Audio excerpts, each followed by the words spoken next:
Before we go ahead and mix our InstaSlip, first things first, you want to take your gallon of water. This is 128 fluid ounces of water.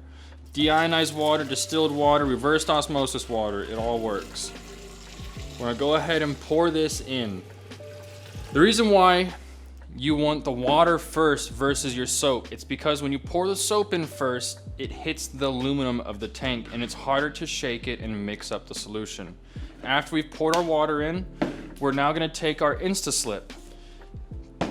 Now, our recommended ratio, again, this all depends on your film and the adhesive. For Ultra Fit, I like using 8 to 10 milliliters.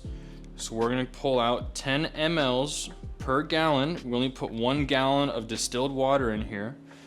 Now you can come over here, and we're gonna go right down into the water. From there, we're gonna put our lid on, and we're gonna air everything up.